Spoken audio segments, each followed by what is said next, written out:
Hola, ¿qué tal? Buenas noches. Bienvenidos a un nuevo programa de Encuentro de Valor. Un placer estar con ustedes. Bueno, hoy tenemos de invitada a la doctora Mariana Mas, que es cardióloga, con quien, bueno, vamos a charlar justamente de ese órgano tan importante que es el corazón. Ese órgano que significa amor, que significa enojo, tristeza, ruptura, pero principalmente vida, ¿no? ¿Qué tal, Mariana? ¿Cómo estás? ¿Cómo andás? ¿Todo bien? Bien, gracias por venir. No, por favor. Parece básico, pero cuando hablamos del corazón, decimos realmente, ¿qué es el corazón? A ver, técnicamente el corazón es el órgano central de la circulación, es el que mantiene el circuito funcionando, ¿no?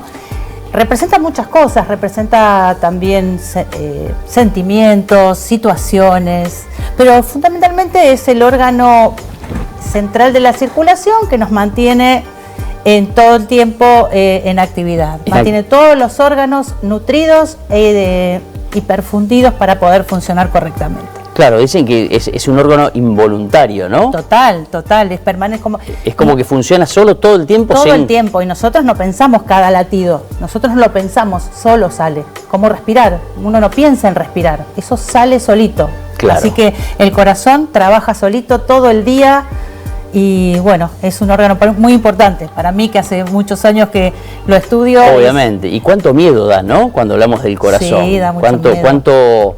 Cuánto temor, cuánto pánico se tiene, porque, a ver, más allá de todas las enfermedades que hay, cuando uno habla del corazón, dice, lo tendré bien, estaré bien del corazón, tendré un corazón sano. Sí. Bueno, de acuerdo a la edad, habitualmente después de los 40 o 50 años uno empieza a preguntarse. ¿Eso antes? No, antes no se preguntan. Me gustaría por ahí acercarles un poquito de información con respecto a lo que es la prevalencia y las... Claro, estamos viendo unas imágenes, ¿no es cierto? Sí, unas imágenes que les quería compartir, un poco de información, por eso decía sobre prevención y prevalencia. Acá estamos viendo algunos factores que pueden determinar conductas que pueden llevar a que tengamos una enfermedad cardiovascular de una manera más acelerada. Hay factores que son conductuales, se llaman conductuales aquellos que podemos modificar. Los que podemos modificar son como el sedentarismo, el tabaquismo y el tipo de alimentación. Perdóname, cuando hablamos de esto, ¿estamos hablando de a partir de determinada edad o tiene que ser, digamos, una costumbre ya desde chico? Mira, hay algo que yo siempre le digo a los pacientes, siempre es un buen momento para empezar. O sea, uno puede puede ayudar a sus hijos, a su familia, a poder tomar conductas que no lleven a complicar. También puede una persona tener ya una predisposición al ser hipertenso, al tener diabetes, sobrepeso, hipercolesterolemia. Son factores que no podemos modificar, pero sí podemos cuidar y controlar, y esos nos podrían predisponer de una manera más factible a tener enfermedad cardiovascular. Todas esas cosas que nos aparecen, hay cosas conductuales que desde chicos nosotros debiéramos tener presentes para que nuestros hijos coman bien, para que nuestros hijos hagan deporte, para que nuestros hijos entiendan que el sedentarismo no es algo favorable para nuestra vida cardiovascular. El corazón, te pregunto eso porque a veces uno habla del sedentarismo, ¿no? Pero el corazón, cuando es más exigido, ¿mejor funciona? Digamos en rangos normales, en situaciones en donde hablamos de exigencia con deportes. Mira, todo tiene que ver también con el grupo etario, como dijimos antes. A un chico le podemos pedir mucho más que lo que le podemos pedir a una persona mayor. Como te dije antes, a mí me parece que todo depende del momento donde uno no lo decida. Siempre moverse es mejor que no moverse. Y no importa cómo uno se mueva, si camina, si baila, si nada. Son cosas que permiten al cuerpo protegerse de futuras enfermedades. Se protege. El corazón moviéndose se protege. Claro. ¿Entendés?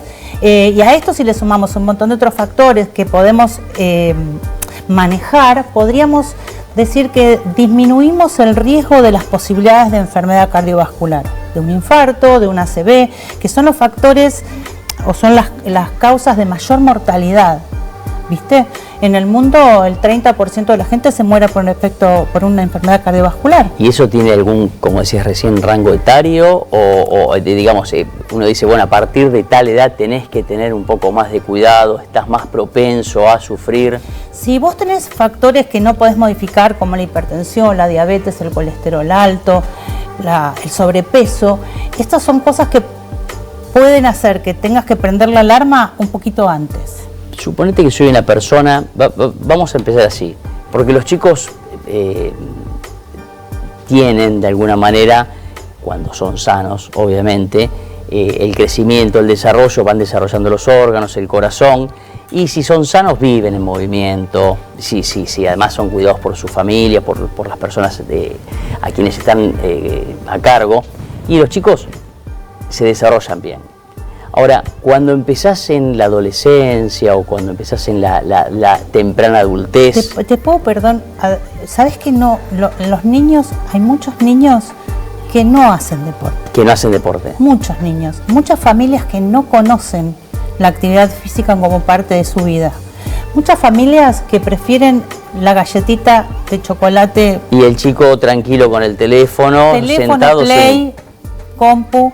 Entonces, si nosotros los ayudamos y empezamos a insistir desde la primera infancia, que nadie dice que no se coman una hamburguesa, ¿me entendés? Nadie dice que no tengan una vida de niños normales.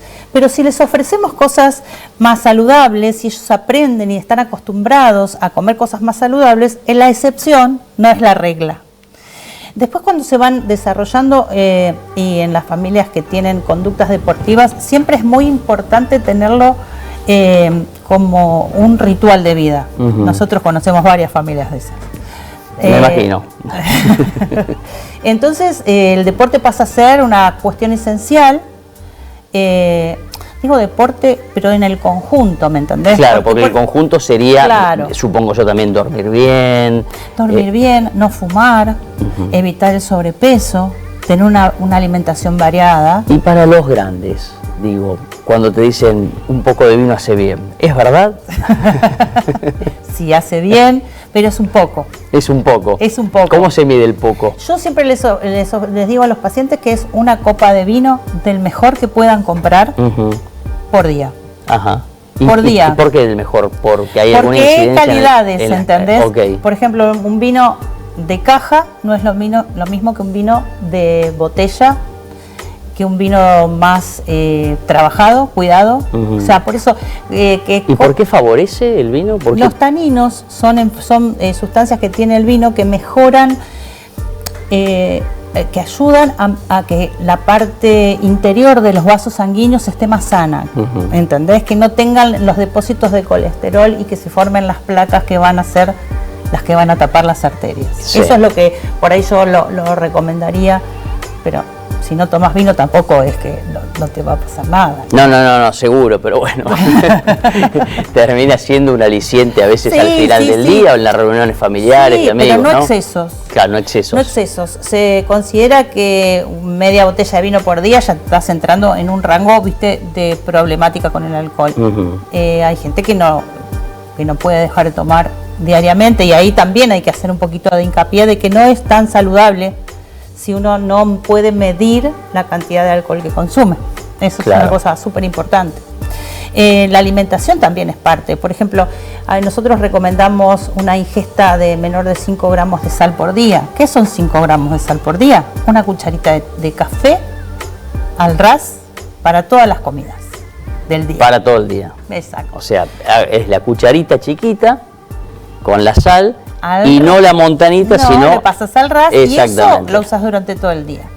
Hay una dieta que se llama dieta del Mediterráneo, que es una dieta que está también favorece mucho la salud cardiovascular. Se basa mucho en pescados, se basa en frutos secos, aceite de oliva. Se usa en el Mediterráneo, por supuesto, es muy costosa, esa es la única contra que tiene. ¿Y eso por qué? Porque tiene componentes como, por ejemplo, el omega. Sí, claro, es lo que estábamos hablando hace un ratito. Las arterias se tapan por el depósito de colesterol, ¿me entendés? Sí. Entonces, a lo largo de la vida uno tiene que estar atento a sus valores de colesterol para tomar las conductas necesarias antes de que las El cosas colesterol sería como el sarro en los caños. Algo así. Como para que se entienda. Ponele. Cuando no sale mucha agua, porque ya se taparon, la cañería se tapó por la cantidad de sarro. Exacto. Esto es algo así. O se tapa parcialmente. O se tapa parcialmente. Cuando se tapa parcialmente, el flujo sanguíneo que va a ese órgano, vamos a hablar del corazón, Sí. Disminuye. Entonces, cuando vos, por ejemplo, tenés una arteria medio tapada y salís a correr, tu corazón late más rápido y necesita más sangre como órgano, Claro, ¿entendés? claro. Como órgano. Entonces ahí empiezan a aparecer los síntomas que a uno le llaman la atención y que despiertan cierta curiosidad o cierta preocupación, y es donde uno tiene que consultar al médico. ¿Y cuáles serían, por ejemplo, esos síntomas? A veces son muy variados, pero lo más típico es un dolor de pecho, falta de aire, dolor en la mandíbula, dolor que se irradia a los brazos. ¿Por qué en la mandíbula? No hay una causa. Yo tengo muchas anécdotas de contarte casos muy raros. Había un paciente que nosotros recibíamos en el hospital que le dolían las muelas y iba a odontología. Sí. Y le sacaron como 4 muelas, pero en realidad el señor... Claro, le seguía el dolor. Le seguía el dolor y estaba haciendo lo que llamábamos una angina inestable, que es eso que te conté recién, esas arterias medio tapadas que se manifiestan cuando uno tiene una actividad física más importante. Sí, tampoco hay que entrar en pánico. No. Porque muchas veces esos dolores en el pecho pueden llegar a ser angustia. Total, ahí te va. Claro, la angustia. Mira. Por eso el corazón también se relaciona y se identifica con los sentimientos, ¿no es cierto? Es muy frecuente. Yo hace muchos años que hago consultorio y la verdad que muchas veces he recibido pacientes con dolores. Claro. Pero cuando uno empieza a charlar y a escuchar al paciente, esos dolores vienen de algún otro lugar. Vienen de alguna separación, alguna pérdida, alguna situación familiar, pérdida de trabajo. Bueno, pues se murió el perro, también hay gente que con claro, con sus que uno no animales considera trascendentales pasa a ser lo más importante. Lo más importante. Sí. Y es habitual que consulten. Es habitual que consulten por angustia, que lo trasladan al corazón. Claro. Palpitaciones que te da la propia angustia, el propio sentimiento. Entonces son cosas que uno tiene que abrir un poquito los ojos y también escuchar al paciente, porque ahí donde uno puede escuchar al paciente puede saber o empezar a hacer el diagnóstico de lo que es más grave, de lo que uno considera menos grave. Claro, diste con algo. Cuando uno está durmiendo, muchas veces pasa que se despierta con esas palpitaciones, sí. ¿No es cierto? Sí. Y vos sabés que a la noche es el peor momento del ser humano. La noche cuando está durmiendo y se despierta es donde más miedos se despiertan también, ¿no es cierto? Por esa soledad, por el miedo, digamos, ancestral de la oscuridad. Entonces, ¿qué podemos decir de eso? Porque uno lo primero que piensa es: me va a agarrar un ataque al corazón. No paro, te pones nervioso y entras como en una especie de círculo. Claro, exactamente. A ver. Sí, eso puede pasar, te puedes despertar porque estás soñando, te podés despertar porque estás con un problema que no te lo podés sacar de encima, ni con un sueño que no llega a ser reparador. Las palpitaciones son un síntoma muy frecuente, sí necesitan ser evaluados, ¿viste? Sí necesitan ser evaluados. A veces, por ejemplo, crisis tiroideas o anemia pueden producir palpitaciones. Entonces, por eso necesitan de acercarse a su médico. Yo siempre lo que insisto es en que se acerquen a su médico, al médico de confianza, al que uno siempre ha ido, al que le tiene hasta cariño, porque es importante que esos síntomas sean evaluados por un profesional, claro, no por el vecino. Y además ni por la inteligencia artificial. No, ni Google, ¿viste? Ahora todo te lo googlean. Y a veces es más perjudicial. Es que el tema de la salud genera una ansiedad terrible, y genera miedo. Sí. ¿No? Porque estamos hablando de la vida o la fatalidad.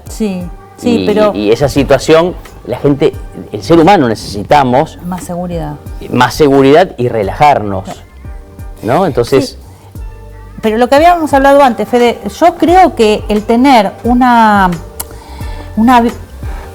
vida más saludable, entender cuáles son los factores que a uno le pueden llegar a perjudicar, tomarse tomar la decisión de hacerlo. A mí también me parece muy importante que cada uno es individual y toma la decisión. Si vos querés fumar, vos sabés lo que te puede pasar, porque la información está a tu alcance. Si vos estás con sobrepeso y sabés que salir a caminar te es favorable, y no estamos hablando de una conducta onerosa, estamos hablando de conductas que puede llevar adelante cualquiera. Claro. Ponerse las zapatillas creo que no implica un gasto. No. Para nada. Y ponerse las zapatillas creo que es el hecho que más tiempo te lleva. Yo le digo a mis pacientes, lo que más cuesta es levantar el traste de la silla. Claro. ¿Me entendés? Sí, la voluntad. El hacerlo y el hacerlo cotidianamente. Eso no, porque si vos lo lográs la conducta, después te es más fácil. Si vos lográs la conducta de tomar, caminar 30 minutos por día, la elección de la alimentación, evitar el exceso de sal, estar atento a tus valores, ¿viste? A qué presión tenés. Claro, porque en realidad, como vos recién bien dijiste, los valores de alguna manera se miden en conjunto. Claro. Vos no podés evaluar por una sola situación y un diagnóstico, emitir un diagnóstico y decir, bueno, es esto. Claro. Entonces, un poco lo que dijiste vos hace un ratito. Si yo me despierto con palpitaciones, es único episodio, única vez. Entonces hay que contextualizar, ¿viste? ¿A qué paciente tenemos? ¿Qué factores de riesgo tiene? ¿Qué conductas habituales tiene? En eso tenemos que hacer más hincapié. Por eso yo insisto siempre, acérquense a su médico, abran, porque muchos médicos tenemos un poco más de experiencia y podemos encontrarle la punta al ovillo. A veces no es salud física lo que está sucediendo, sino es emocional. Es emocional. Y hay que también determinarlo eso, ¿viste? No digo de no hacer los estudios correspondientes. No digo de que dejes de... Sí, pero tampoco generar...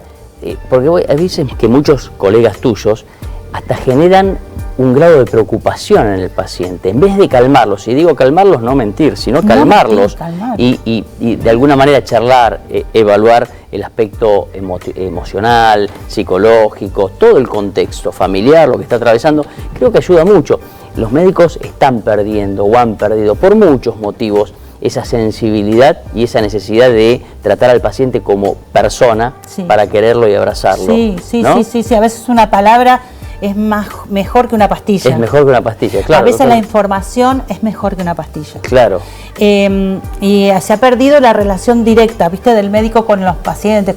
Ese médico familiar ya no creo que exista, de que atiende a la familia, al abuelo, al tío, ¿viste? Porque, bueno, vos lo dijiste, la realidad supera la ficción muchas veces. Vos atendés a personas adultos mayores, ¿no? Sí, muchos. De todas las edades. De todas las edades. Sí, menos niños porque no es mi especialidad, pero mi cardiología clínica es a partir de la adolescencia hasta... El otro día atendí a un paciente de 102 años. Ah, bueno, no se puede quejar. Divino. El corazón lo debe haber tenido bien y lo ayudamos. Nosotros somos solo ayuda, somos guías, los médicos somos guías, las decisiones en definitiva las toma el paciente. ¿Y cómo encontrás en general, si haces un paneo de todos los pacientes que tenés, de todas las edades, un factor común de todos ellos? Es decir, los aqueja la preocupación de la vida, los aqueja la situación económica, las obligaciones, las responsabilidades, problemas familiares. ¿Tenés así, hiciste algún...? Nunca hice una estadística, pero todo lo que dijiste aparece. Las relaciones interpersonales, familiares, de pareja, con los hijos, eso es algo que puede generar mucha angustia, y la angustia lleva muchas veces a que lleguen al consultorio con síntomas que hay que identificar. Que lo tenés que identificar. Sí, como si yo te tuviera que decir cuál es la patología que más representa, es la hipertensión arterial. Eso es uno de los motivos que más llevan a la consulta. O sea, tener presión alta. Sí, tener presión alta. Bien. Esos son los primeros. Sí, pero después desde el punto de vista emocional, yo creo que los problemas familiares y económicos, hoy sobre todo los problemas económicos están aquejando mucho a la gente. Y a los adultos mayores sobre todo, que les cuesta todo más, que ahora la realidad es mucho más difícil. Sí, además el adulto mayor tiene el problema propio quizás de la situación económica, pero también de esas disminuciones propias de la edad, ¿no? Sí, claro. Esas limitaciones. Sí. Entonces es un combo, es un conjunto que le genera también una suerte de angustia y de depresión. Yo escucho mucho que todos dicen me quiero jubilar, me quiero jubilar, me quiero jubilar. Cuando se jubilan, bueno, está bueno Un y hasta un punto. tiempo. Claro. Sí, es cierto. Después pierden la interacción, que eso de la interacción me parece fundamental. Pierden los horarios, ¿viste? Claro, la rutina. Y la interacción con pares también hace que uno se sienta cada vez mejor.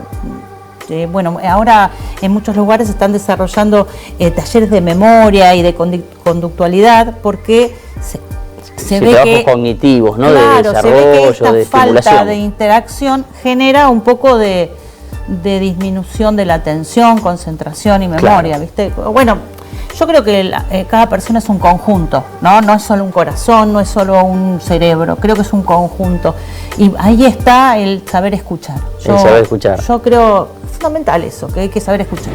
Ahora, viene un paciente y te dice, no tengo tiempo para moverme, no tengo tiempo para caminar, no tengo tiempo por lo que sea, no sé, porque es una persona que fantasiemos la situación sin justificar el porqué. Sí. ¿No es cierto? ¿Qué le aconsejas? ¿Qué le aconsejo? Siempre les digo lo mismo.